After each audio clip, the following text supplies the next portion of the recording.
the meeting open for ordinary business, and we're down to item 8.2, which is the health and safety report, and Neville Williams going to deliver that health and safety instead of Nick. So welcome, Neville.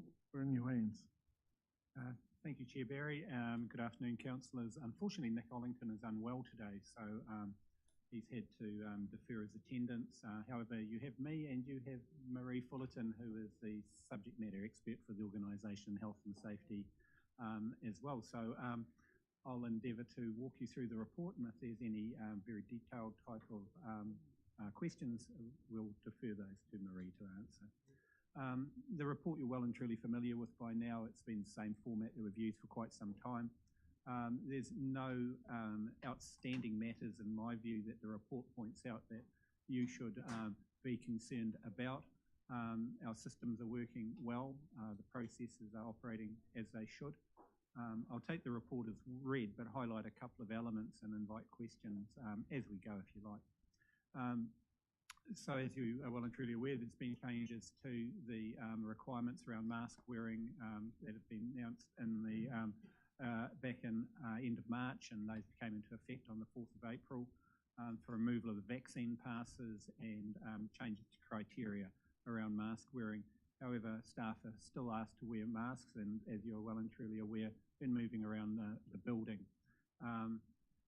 Also, we've seen the removal of the requirement for staff to work in teams as part of our business continuity arrangements, and they're now returning to the building in increasing numbers, and we're seeing those on most days go up, but at the same time recognising that a number of staff do work from home, and that's within our policy and our expectations, but it's pleasing to see the numbers coming back into the office over recent weeks.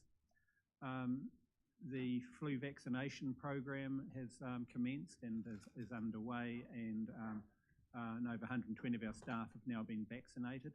Now, look, I'll just check with Marie, but I understand that also applies to councillors? Yes. So, yes, the offer of vaccines, of the flu vaccine, so it's available obviously from a number of environments, but should you wish, you can avail yourself of that service here. No lost time injuries or notifications to WorkSafe in the month of April as well, which I think is really worth noting.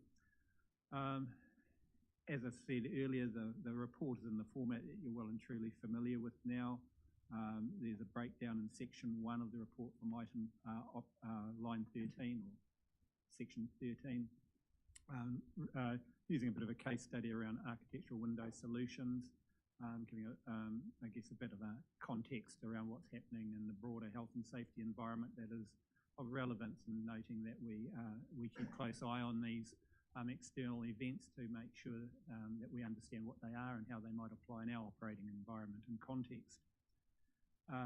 As already mentioned, we have removed that requirement around COVID vaccine passes, and the mask wearing is in a different context.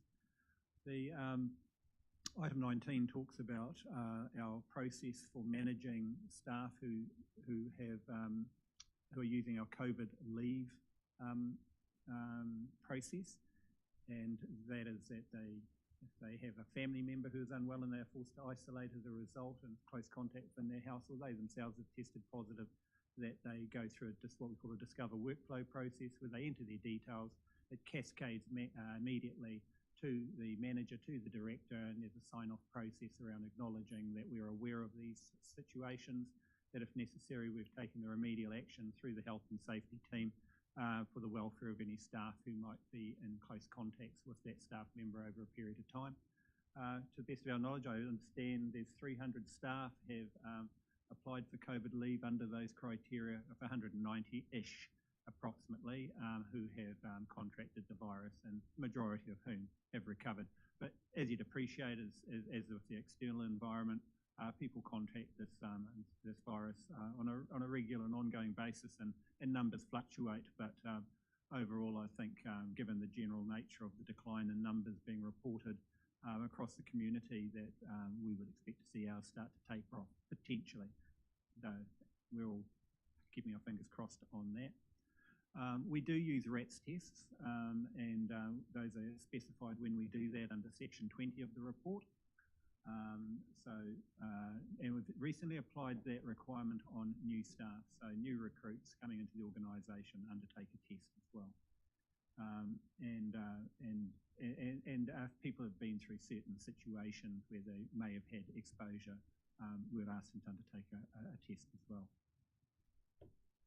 Under section 22 and onwards of the report, we're looking at the common critical health risks that the health and safety risks that have been identified that apply across more than one directorate, and some of the critical risks under which bow ties have been completed. Those are itemised in section 23, where it's being struck by a plant or vehicle, helicopter use, loading and unloading, and those are reported in more detail further down the report. As you're aware, we're starting commenced the workplace psychological risk bow tie process. That's well underway, and staff are well engaged with that, and it will shortly be concluded with a report to the executive leadership team outlining the next steps forward. And that process has been led by Marie, so she'll be able to give you more details if you wished. As you can see from section 26 down, we go into more detail around those 7 common critical risks and what their key controls are and when they are reviewed in the primary directorates that are affected by them. And there are consistent ones there in terms of primarily around the Resource Use Directorate and the ICM Directorate feature in the majority of cases, but there's also the other directorates as well that get captured from time to time, the more general risks. In terms of section 2 of the report and the reporting and investigations, we see that for the month of April there were 6 event reports, which are really around injury or loss, where the risk was realised, and those are itemised accordingly under section 31, as well as noting there there's a potential risk or a near miss was reported as well in the month of April. So for the 2022 calendar year, we've had 46 incidents reported, and those are compared to the previous years going back to 2015. And as you can see, the numbers are comparatively low for this point in the cycle, and there'll be a number of reasons for that. Primarily, I'd say it's a number of Marie may have another comment on this, but given that the workplace has been in low occupancy, given that we've had some closures as well during this period, we've reduced the probability of risk and harm occurring to our staff as a result of that. Also see that, and this has been previously mentioned, around WorkSafe inspection into non-compliance of the hazardous substances store in this building, and corrective actions have been undertaken. You may have noticed that yourself when you've come into the car park and seen the arrangement of the cabinets and so forth, and changes in signage. As previously mentioned, there's been no reports to WorkSafe in April and no lost time injuries recorded in April. Thanks, Neville. That's pretty much the summary. Fine. Yes. Moved and seconded. All those in favour, please say aye. Hang on. You've got a question? I didn't spot that. I thought you wanted to wind it on. Thank you. Well, I think we could have taken it. We could have taken it as read. Okay. Sweet. Look, I'm pretty concerned about the near miss reporting, and it's one of those subtle signals that we're getting sent that this council is not taking health and safety seriously enough. So I want to know what my specific question is, what have you, Mr. Chief Executive, and what have you, Neville, said to the staff about near miss reporting? Because we should be very concerned about paragraph 30. And I want to know what action you're taking. My first question, while you're compiling your thoughts for that, my second question is the psychological risk bow tie. You said something like the staff are well into this. This has caught my attention because I think this will be one of the most insightful bow ties that we do. So I want to go on the journey with you with this bow tie.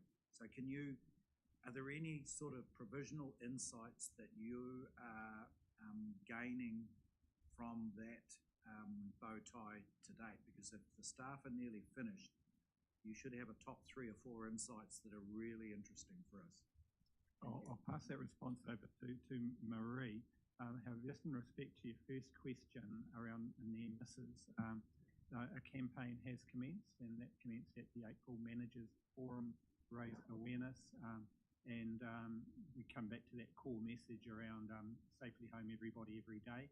And so there is a campaign in play to continue to raise and maintain staff's awareness about the absolute importance of near-miss reporting. That won't just be left to idle, that will ramp up and that will continue. But I'll pass the microphone over to Marie now to answer your second question, if you're satisfied with that response. If I could just, Yep. Sorry, if I could just add to the near-miss reporting project. So that has been running over a month already, and we're actually seeing an increase in reporting. So it'd be interesting to see what those numbers look like at the end of the month. The sessions include some education with managers and staff around the importance, and that's been rolled out across all of the directorates. So it's not quite finished yet, but we're definitely seeing a change. We're also asking staff to use observations. So there's an observation tab in Dempster, and that's where you might go out as a manager and observe good health and safety practice. So we're encouraging the use of that part of Dempster as well. Yes, so it'd be interesting to report that back. In terms of the bow tie, it has been a very interesting exercise.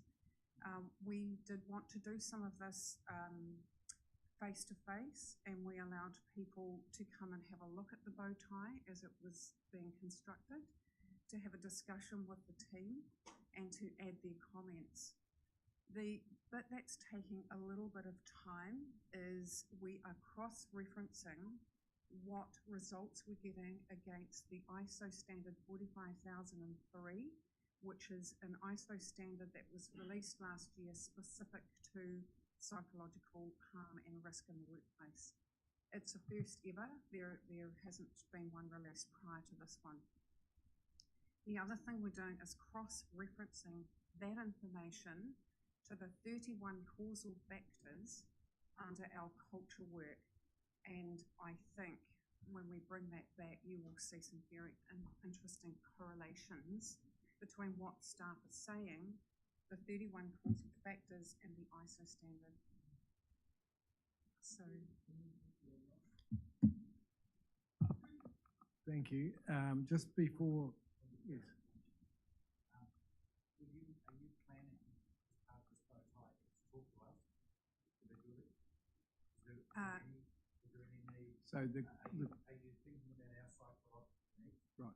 So the question from the councillor was, because the people online mightn't hear this, was, are the councillors going to be engaged with respect to this bow tie? I hadn't intended doing the consultation with the councillors, but I'm open to hearing feedback. Yep. And we could talk about so that. just to, I'll give you an example of how I've participated. I've actually participated in the helicopter bow tie, where I sought to use my experience, quite significant in that area, to assist staff. And I would say to any councillor, if they have, and I've been welcomed by staff to put my views and my inputs, so I would say that would be appropriate. That's right. Yes. That if you feel that you've got something to offer, then staff are open to that. So, councillor, does that meet your objective? No? No, I think that's less than fair at best, and on the verge of negligent at worst. You guys sat through a very torrid meeting today. and you got sent some very powerful signals. There are people in the room who are hurting, and we've tried to navigate our way through this with systems and processes and policies and smooth talking and whatnot, but it hasn't worked. And recently I've had cause personally to reflect on my role as a councillor, because there's some things happened recently where I thought, yeah, this is on the verge of being unsafe for me. And I've been in some pretty torrid situations in another life. So no, I don't think it's right that you should just wait for us to put up a hand and come and see you. I think you should be a little bit more, I mean, if we are going to drive a change in this chamber, this is the sort of tool to get inside the minds of people to find out what we can do to be better. That's where I'm going, Chair. So I think asking us to put a hand up is not enough. Kathy. Yeah, following on from what Andrew's talking about with near-miss reporting, I just wanted to comment. A few of us were emailed about another pest control incident involving a contractor in May, and we've been told that it will be reported to the Integrated Catchment Management Committee. But I just wanted to say it's a compliance breach has been identified. We've said previously that we want all councillors to be made aware when these things happen.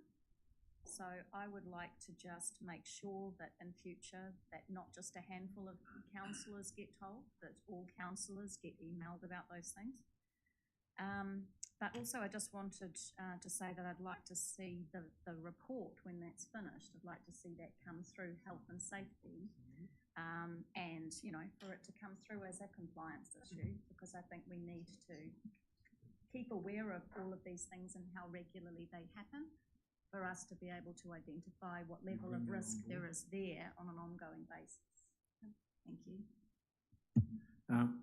So I'm just checking to see, a check-in with the CEO as to whether council determined that or whether it was a desire. I just wanted, you know, I think for the views of this table, the councillors, they need to understand, you know, exactly what's going to be reported to them. So I want to ask the CEO to clarify whether any incident should be brought before there.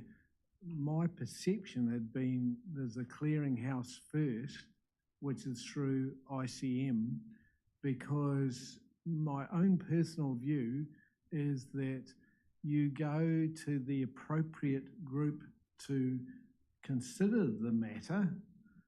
It might then be reported from there to all councillors. That's only my personal view, but if council has a different view, I also want to hear the CEO's view, because that pattern is what I'm looking for, but you might have another. Yeah, thanks, Mr. Chair. There's several things been raised. I'll just deal with the last one first, and the question was asked with me about the health and safety. I'll come back about the misreporting. I'll come back to that. I did have a slide I could talk to in the councillor catch-up about that incident that you're referring to, Councillor White. I'm not sure if it was going to be anything of interest, but I do have a slide in that pack if it was going to be. I think that there was, you know, the nature of the incident.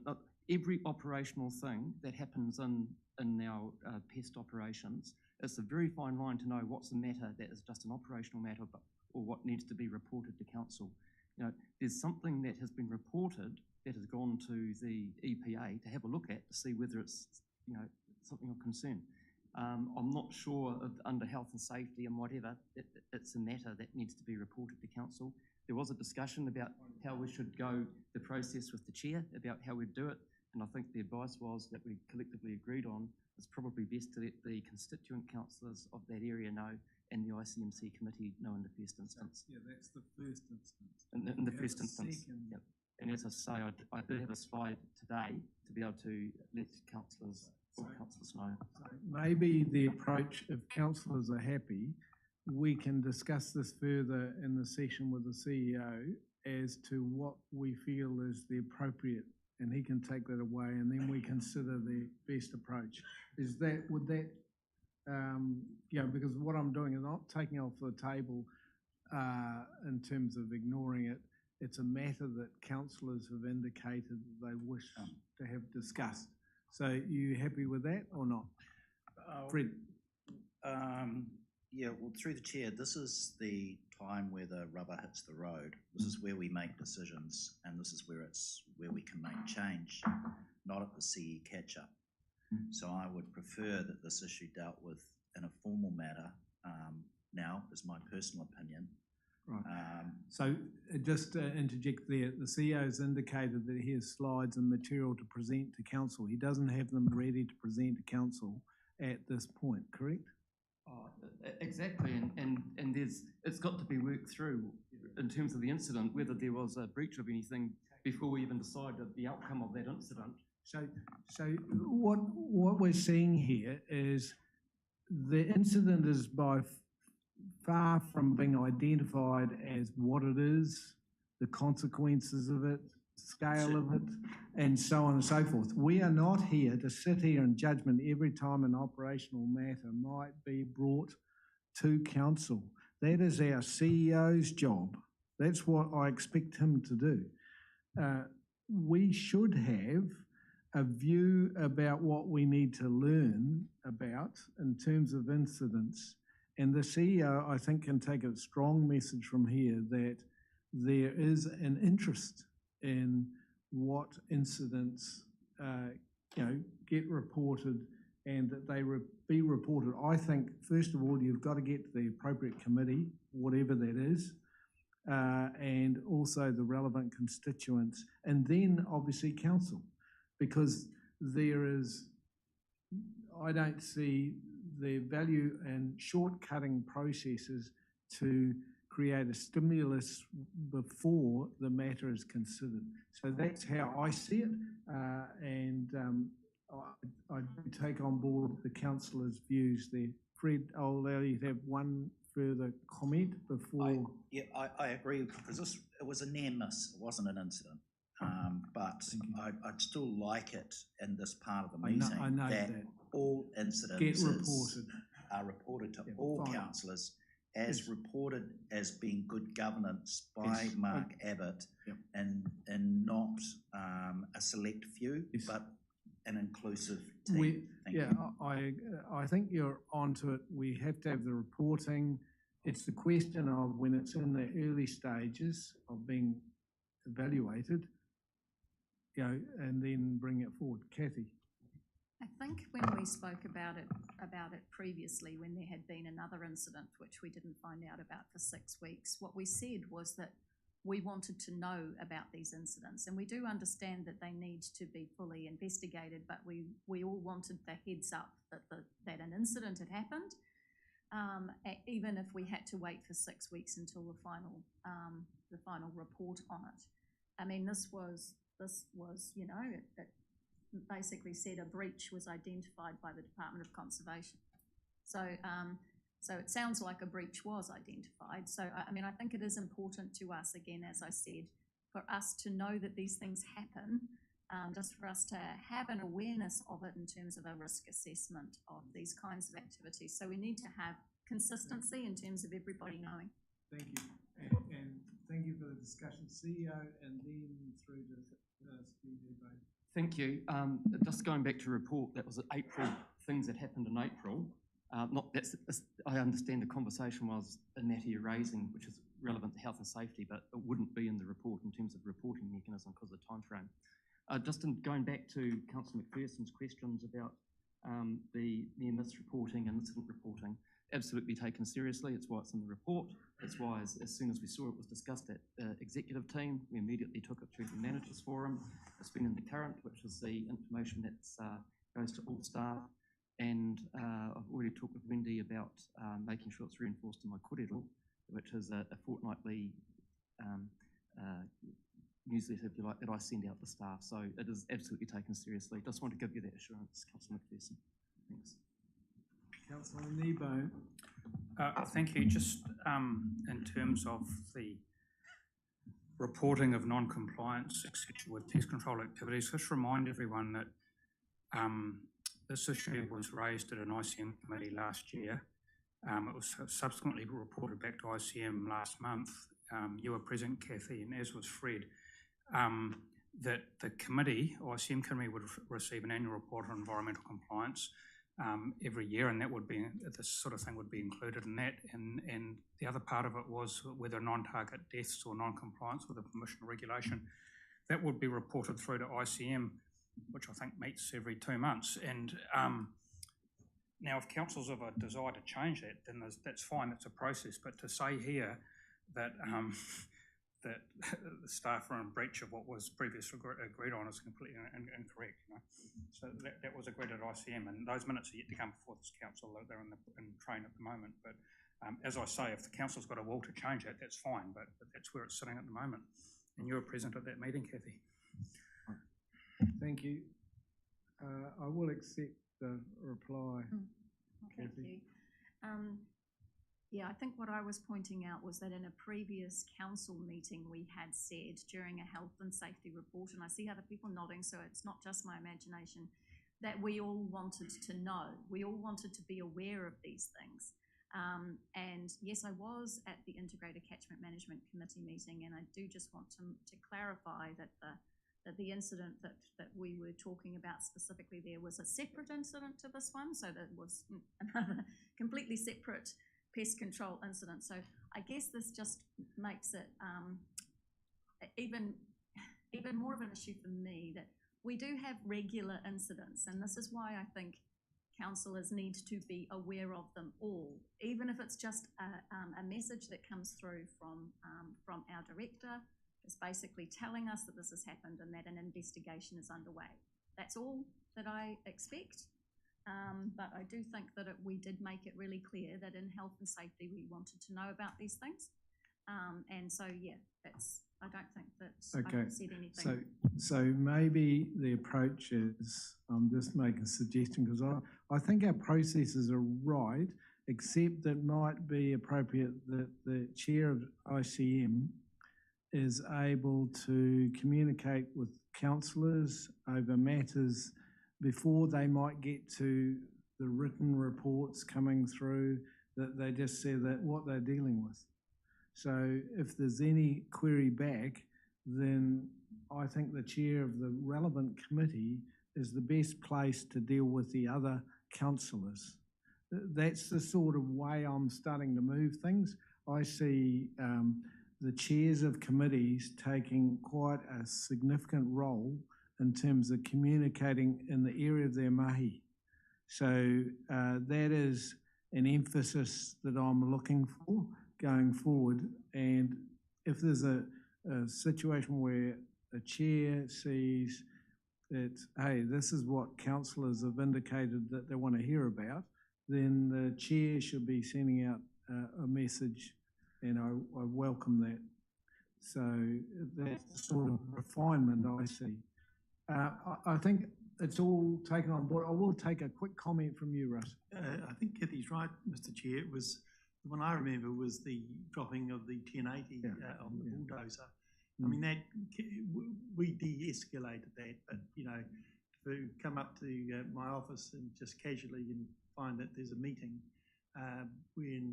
that's not good enough, because we squashed that pretty quickly with our comms team, but it should have been, the chair should have been made immediately aware of it.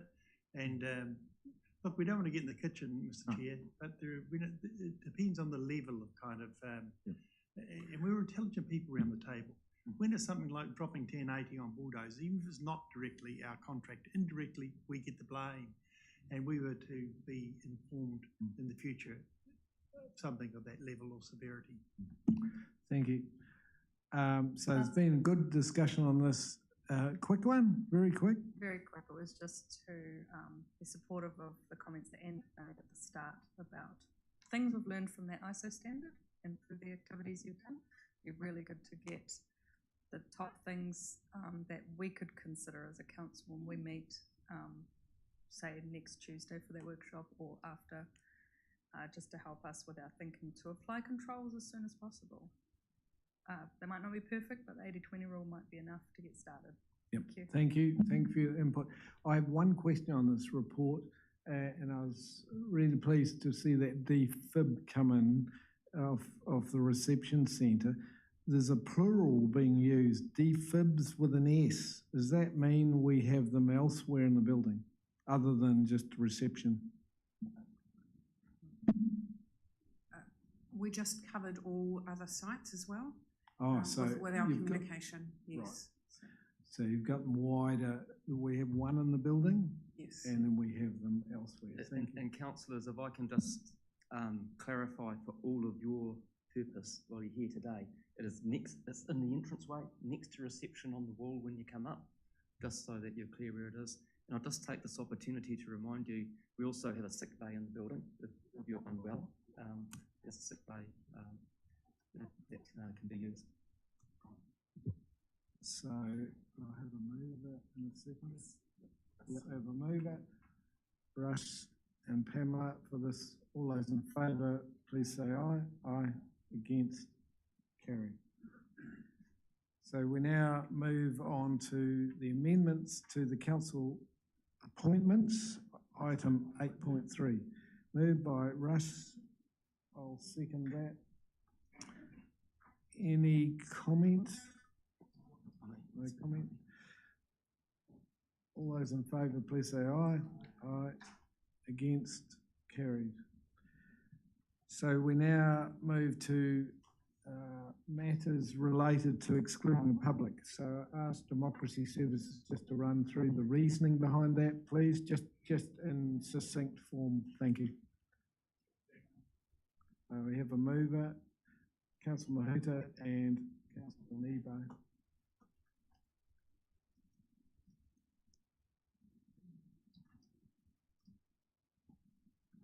Afternoon all. We're moving into public excluded purely to confirm and